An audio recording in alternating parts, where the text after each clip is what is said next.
coming over nice and early because we got a lot to do today. Got some hot coffee going inside. Why don't you go fill up a nice cup of joe? And then I'm gonna cook us up some Taylor ham, egg and cheese, salt, pepper, ketchup sandwiches. All right on, let's get rolling. You know, it is Taylor Ham Tuesday.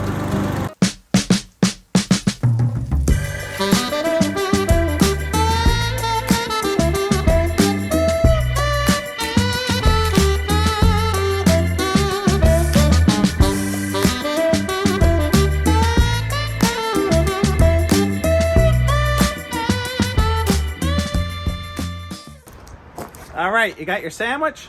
Did you fill up on coffee? All right, let's head into the shop. All right on, folks. Come on inside. Make yourselves at home. All right, I don't know if you guys have been watching Tom Lipton and his episodes of Monday Night Meatloaf, but I've got you covered right here for breakfast with Taylor Ham Tuesday. All right, there is a lot to get done here in the shop today, and if we get done in time, I want to take you guys out on a little day trip out to the Hood Canal, a great spot on the Hood Canal, views of the Olympic Mountains. It's a beautiful little spot. It's an old homestead out there.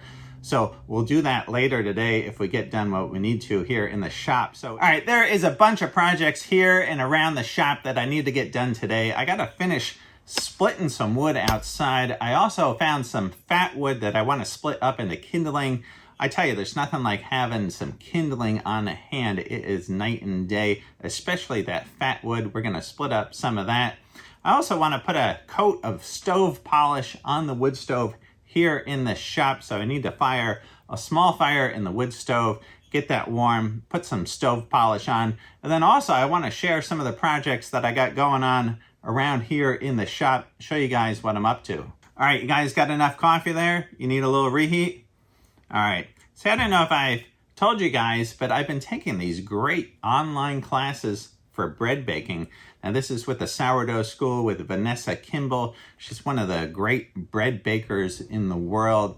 Very, very knowledgeable. It's been a really in-depth class about sourdough bread, all about fermentation and yeast and bacteria, enzymes, the whole 9 yards. It really goes into depth on gut microbiome and health. So if you guys have any problems with like gluten or wheat, that type of thing, this is great to know about because you can make healthy bread that is easily digestible and good for you. So anyway, I've been working on that, and that's all been on this road to my channel, Right on Pizza. That's laying down the groundwork of how to make great pizza. I'm really good with New York style pizza using commercial yeast, but this sourdough stuff is a game changer, and I think it's really cool. So this summer, I'm going to be heading over to England to bake with her in person, and I'm going to share some of that content with you guys. And this is, again, all building towards my channel, Right on Pizza. And on the same note, I just made a bread proofing cabinet that is really cool. I'm going to share this video with you guys soon of me building this proofing cabinet. Now this is for holding like sourdough starter and bread doughs at the right temperature for fermentation.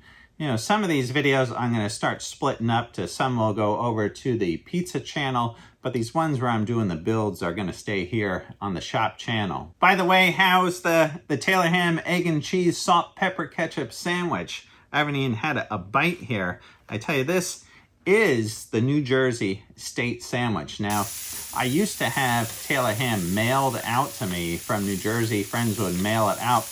But now I can get it over in Pike Place Market in Seattle at the De Laurenti Market. There's a couple other places around the area that you can get it. So I'm happy with that. I'm able to get the Taylor Ham now with no problem. I tell you, if you go into any deli in New Jersey and you order, the classic sandwich, Taylor Ham, egg and cheese, salt, pepper, ketchup to go, they know exactly what to give you. It is an amazing sandwich. If you haven't gotten some Taylor Ham, find some, get it, cook it up. This is the way to do it. There's other ways to do it. When I was a kid and I was younger, my mom would always cook it up with, just mayo and Taylor Ham on some white bread, and that's a great sandwich. She used to go when she was younger with her father, and they would go down to Atlantic City out to the boardwalk, and Taylor Ham, they had their own little setup, a little stand on the boardwalk where they sold Taylor Ham sandwiches, that kind of thing. Now, there's a big debate in New Jersey between North and South, whether it's called Taylor Ham or it's called pork roll. But the thing is, with me, there is a lot of pork roll knockoffs out there. So pork roll is kind of the generic term, but I call it Taylor Ham. So I know if I order Taylor Ham, egg and cheese, salt, pepper, ketchup, I know what I'm getting. I know I'm not getting like some cheap ShopRite pork roll knockoff. And speaking of Taylor Ham, here is this great little plaque sign here that my friend Dave Hooley made me. You know, he's got a great CNC shop. He makes all kinds of tools. That's where I got that nice tap follower from.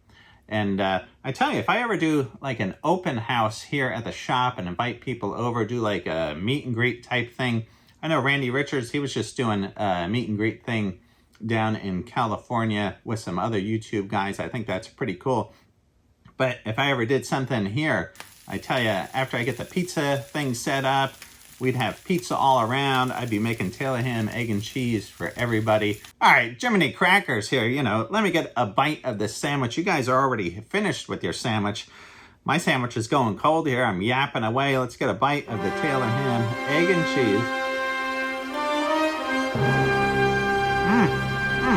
So good. It is so good.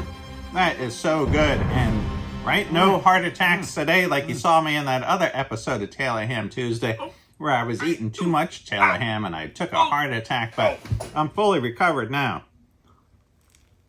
All right, I also want to say it's been great hearing the feedback about the recent shop infrastructure videos that I've been doing.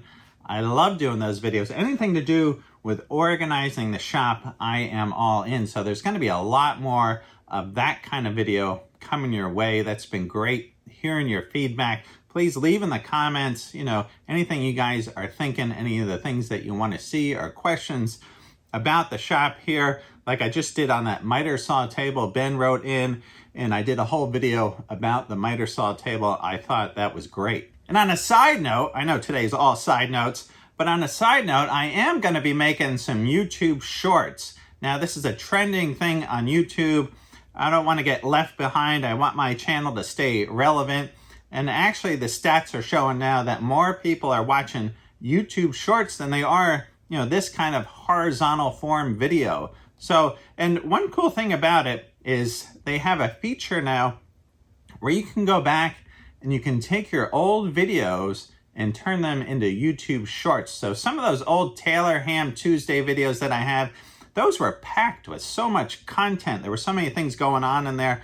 Sometimes I had so many different projects and they kind of got buried in those videos and a lot of people didn't see those. So I'm gonna revive some of those, put them into the YouTube shorts. You know, they'll just be little quick snippets, but you know, like one I did about the Walker Turner drill press, that type of thing. I think those things are so cool. Or remember when I was out hunting for the largest trees in Washington State? That was inspired by Scout Crafter. All right, let's take a quick look around the shop at some of the projects, like the old bear here. All right, you guys might remember this old bear skin I picked up a while back out in eastern Washington. That was a cool trip. I don't know if you guys remember, I went to that machine shop out there that had all that huge equipment. That machine shop made the largest cranes in the world, an incredible place to visit. But anyway, I was out there getting this bear skin, and this bear skin is all about making the hat from Jeremiah Johnson. If you guys know me, you know I love that movie, Jeremiah Johnson. So I'm going to take this bear head and I am going to make a hat out of this. Now this bear skin is starting to deteriorate a little bit. I'm almost having to salvage it. I think it's going to take a lot of glue and different things to get the hat out of this, but that is an upcoming project. And also this jug right here. Check out this old jug. Now, in the movie Jeremiah Johnson, Bear Claw has got a jug like this, and it is covered in bear fur. So I'm also going to make the jug just like Bear Claw's got it. I'm going to find some bear fur. I don't think I'm going to do it out of this bear fur, but I'm going to find some other stuff. If you guys know anyone who has bear skins and they want to sell it, or they got one laying around the house and they just want to send it out to me for this project, I am on the hunt. You know, I don't want to spend $1,000, but I am looking to find a bearskin to make the old bearskin jug here. All right, here's another project. I just picked up this Clark American floor sander. Now, this is a great sander. I got it for $200. I need to make some parts for it. I did order in a bunch of parts, but there's going to be some machining. But I have some wood floors that I'm laying in the house, and then also in the pizza area, I got some wood floors there that I want to sand with this. So this is a cool project. This is a great sander. You guys might know that a sander like this goes for like $4,000. So, you know, if I can take an old one like this for $200, fix it up, and get it rocking and rolling, I'm all about it. And right over here, I actually have rolled one of the Baker's Pride pizza ovens into the shop. So this is a restoration project. I have 2 of these Baker Pride pizza ovens. Unfortunately, I had these outside for a little too long under a tarp. Some moisture got in there. There's some rust. But anyway, I'm going to take these all apart, redo the insides. I also want to put some steam injection into these for baking bread, that type of deal. Here's a latch that I bought for a walk-in freezer, walk-in cooler, and I bought one of these hinges here. This is going to be part of a door that I'm putting up in the pizza shop. It's actually not going to go into a walk-in cooler, but it's going to be the door that actually goes from the pizza place into the shop, but it's going to look like it's a walk-in, so only you and I will know that. And there is the old Hobart 80-quart dough mixer. This is a restoration project as well. I know I showed this a while back. You know, I only have so much time in the day and resources, but I'm trying to get to all this stuff, and now my bread stuff and the pizza is amped up, so I'm getting ready to work on this mixer, on the ovens. Let's go outside. I'll show you some of the other equipment I got for the pizza place. Here is my outside storage outside of the shop. So this, check this out. This is actually an overhead exhaust vent unit. It's a commercial one. I pulled this out of a restaurant in Seattle. It's actually in great shape. I know it's outside, but it's all stainless steel. These are the side panels that go on the back wall. And then this is the whole hood vent. And then back here, I know, right? It's been raining. I got things under tarps. But under here is actually a triple compartment sink. That's a whole stainless steel sink. Under this tarp over here is a big refrigerator that I'll be able to keep dough in. And then under over here, see all these things, I gotta get these into the shop. But these are 2 really nice convection ovens. These are 2 Royal convection ovens. I gotta get these things inside. But those things are worth a ton, and I'm excited to have those. I got those out of a restaurant in Seattle as well. Here's a bunch of fur that I have to mill up. This is right outside the door of the wood shop area right there. But this is some really nice stuff I got from my friend Dave Coates. I'm gonna mill all this up for a project. All right, we're out here in the boneyard looking at this stuff. Now this is the exhaust fan that goes on the roof above the big exhaust vent for the pizza ovens and all that. All right, there's those kinds of projects that all relate to the Right On Pizza channel. And then there's all these nice shop infrastructure projects going on, like this paint supply cabinet that I made not too long ago. If you guys haven't seen that video, you can check that out. But I'm going to carry on with these kinds of projects. You know, next section over here is I'm going to do a whole storage rack for tape supplies. I got so many rolls of tape. It's just going to be nice to have those organized. And I'm also going to have a dispenser in the front of that cabinet where you can pull tape out, you know, and rip it off a little piece at a time. Then there's the whole project. If we head over to the wood shop, check out this really nice boom arm that I got for shooting video. This attaches to the wall. I actually want to get a few of those. I can actually take this and spin it around, and then I can shoot video over here on the lathe with it. That's a really cool thing. I got to get a couple more of these boom arms, or I got to make some of those. But if we head over here into the wood shop space, you can see there's a lot to do over here. I just did this video on the miter saw table, but above the miter saw, I'm gonna put a bunch of shelves, that type of thing. I need to do a lot of organization in here. Actually, I think on this wall over here, I'm starting to pile up some wood, but I wanna do a wood storage system on this wall. So I'm gonna come up with some racks. I do have some tall ceilings in here, but I'm gonna come up with some kind of rack system that I can store this wood that doesn't obstruct the table saw. Like right now, I don't like how this is, where you wanna make a wide cut on the table saw, and then I have all this wood in the way of running a big sheet of plywood.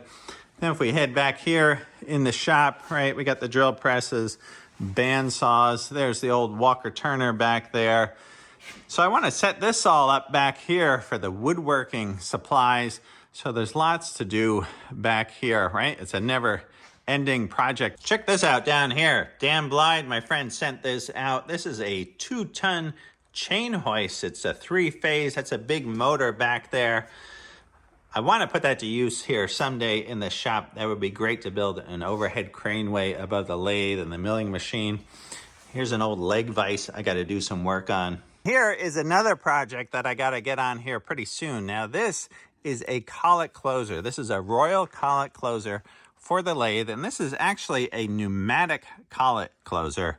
And so what I need to do is I need to take this chuck part, I need to mount it to this LeBlanc L1 mounting plate. I know that looks a little rusty, but I'm gonna clean that up, get it working nice. I think what I might actually end up doing is drilling 4 holes into this and make this like a 4-jaw chuck so I can really get this thing centered. I'll machine this down, put that piece on there, and then have 4 adjustment screws, much like this Buck 3-jaw chuck has 4 adjustment screws. You can really get these dialed in nicely. All right, enough yapping. I'm gonna take another bite of the sandwich, and then let's head out. Let's split some wood. Let's make some fat wood kindling, and then we'll come in here, start a small fire, put some stove polish on the old wood stove, and then we can head out on our little day trip out to the Hood Canal.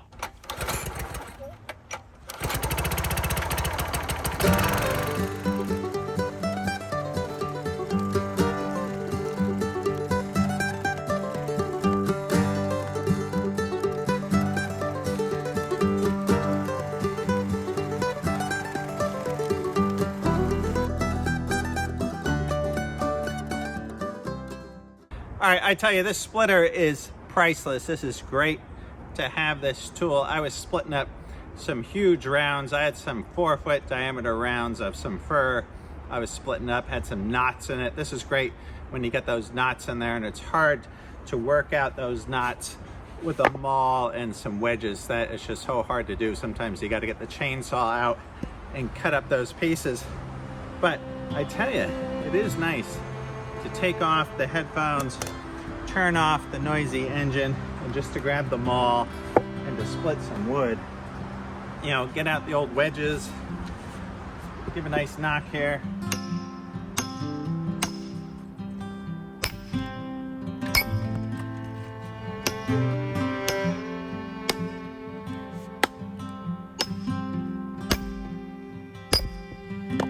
Like, check out this piece of white pine right here. Look how big this piece is. It's got these huge knots going through there. That is just a nightmare to split that up with a maul. That's where this machine comes in, and that is so nice to use that. Look at that big round over there. It looks like it's got a little fungus on it. All right, now when I'm doing a lot of wood splitting and I run into these pieces like this that have these big pockets or runs of resin in them, you can feel these pieces are significantly heavier than the other wood. I set these aside, and then usually I cut these up into kindling for a couple reasons. Is because it makes great kindling, and at the same time, I don't like putting a huge log of resin into the stove all at once. This can create some soot and that type of thing on the walls of the chimney inside. So if I do use this pitch-laden wood, I use it in small amounts just for starting the fire, and that doesn't do anything to the inside of the chimney. But when I do find these, I'll take these in, I'll chop this on the chop saw, and then split these into small pieces. All right, I'm about to cut some of these up on the chop saw just into little kindling type pieces.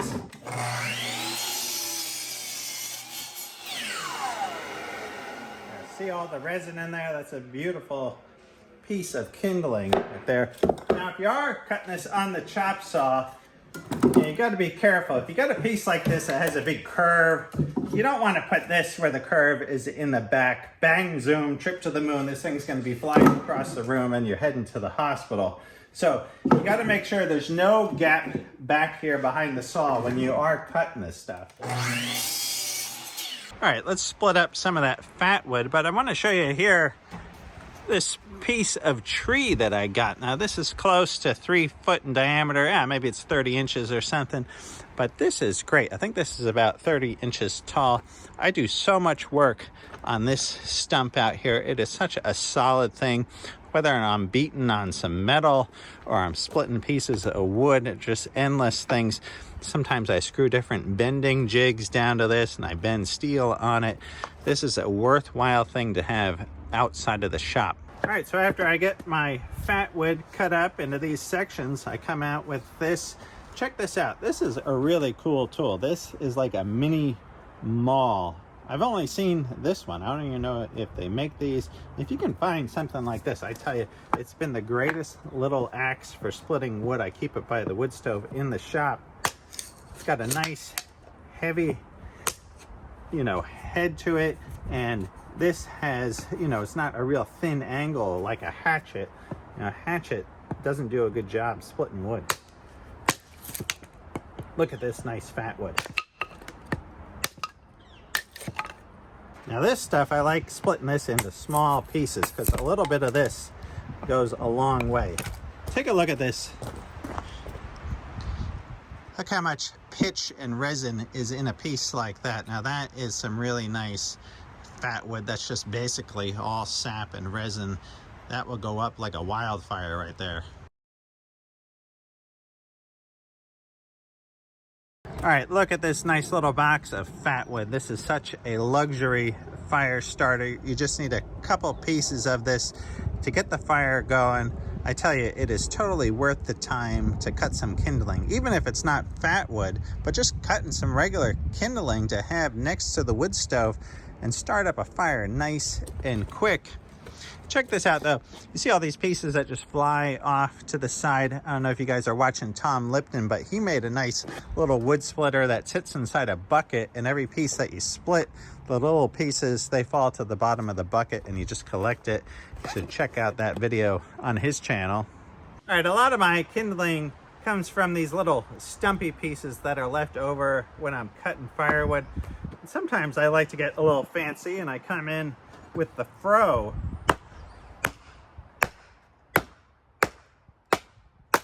Then I come back with a little hatchet maul.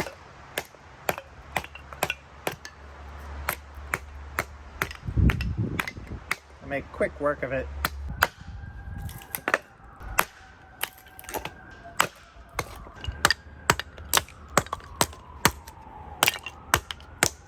That's pretty slick, pulling out the old fro, doing the old Roy Underhill routine here.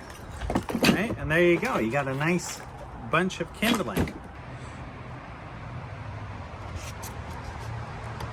All right, now that we're back inside the shop with our big bundle of fat wood, look at this goodness. I just made like a little log cabin structure fire starter inside the wood stove. Now I just want to make a small fire just to heat this up just real quickly because I want to put a coat of this stove polish paste on the wood stove real quick. It only takes about 10 minutes to do it, but let's test out our fat wood. All right, I got the matches here. I tell you folks, most of the time I'm starting the fire in here. I am using the MAP gas torch to light up the fire. I'm not always in here, pretending like I'm on the Klondike Derby, seeing how fast I can boil water in the middle of the woods. But let's do it for, old time's sake here. We'll strike a match and watch it. Ooh, we'll watch this. Look at that fat wood go right up.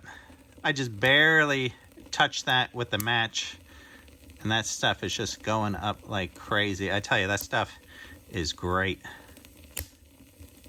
Now a box of it right here, you don't want to keep this right next to the wood stove. You want to keep that a good ways away. All right, this is the stuff that you want when you're stranded out in the woods. You want to make a fire real quick. You find those branches that are close to the tree. And a lot of those branches close to the tree are full of this resin. All right, while that stove's just warming up a little bit, it's not going to get too warm. I just give it a once over with a little emery cloth. Now the deal is just to take a cloth, dip it in a little bit of water. You just want it slightly damp, and then grab the stove polish paste. This is Imperial stove polish paste. Now this is barely warm. That fire's just about burning out in there. So I'm gonna scoop some of this out. It's just like putting on shoe polish. I do have a video about this. Now I just like getting the steel a little bit warm. I think in the video I didn't get the steel warm, but it is nice to warm it up. I feel like it soaks in.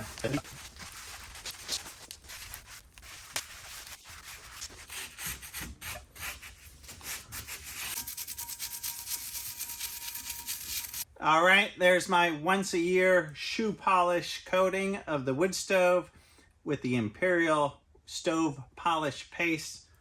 Looks pretty good, doesn't it? Real shy. I'll paint any car $29.95. All right, it was just Groundhog's Day, and Punxsutawney Phil has said that it's going to be 6 more weeks of winter, but that is on the East Coast. Out here on the West Coast, we have the Wonder Cat of the world, also known as Meow Meow. Hey Meow Meow, how's it going? And Meow Meow, every first Tuesday of February, Meow Meow whispers. What's that? What are you saying? Huh? Early spring. It's going to be an early spring? All right, Meow Meow. I think that's awesome. All right, the prognosticator of prognosticators, the mayor of the Munchkin City, has predicted early spring here for the Pacific Northwest. All right, high five. Maybe not. All right, with that said, I think we should load into the car, head out to the Hood Canal to Seebeck, and check out the great views of the Olympic Mountains. All right, let's go.